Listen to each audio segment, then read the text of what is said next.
পুণ্যরেখার রবিকরণ অনুষ্ঠানে পুণ্যরেখার কর্ণধার কবি কৃষ্ণা বন্দ্যোপাধ্যায়ের আমন্ত্রণে এই অনুষ্ঠানে আসতে পেরে খুব ভালো লাগছে। আমার আজকের নিবেদন কবিগুরু রবীন্দ্রনাথ ঠাকুরের খেয়া কাব্যগ্রন্থের অন্তর্গত কুয়ার ধারে। তোমার কাছে চাইনি কিছুই, জানাইনি মোর নাম, তুমি যখন বিদায় নিলে নীরব রহিলাম।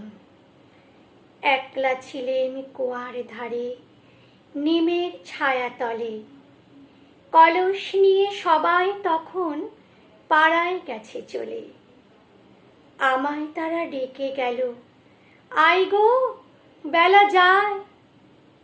কোন আলসে রহিনু বসে কিসের ভাবনায়, পদধ্বনি শুনি নাইকো কখন তুমি এলে। কইলে কথা ক্লান্ত কণ্ঠে করুণ চক্ষু মেলে। তৃষাকাতর পান্থ আমি শুনে চমকে উঠে, জলের ধারা দিলেম ঢেলে তোমার করপুটে। মরমরিয়া কাপে পাতা, কোকিল কোথা ডাকে, বাবলা ফুলের গন্ধ ওঠে পল্লী পথের বাঁকে। যখন তুমি শুধালে নাম, পেলেম বড় লাজ। তোমার মনে থাকার মতো করেছে কোন কাজ।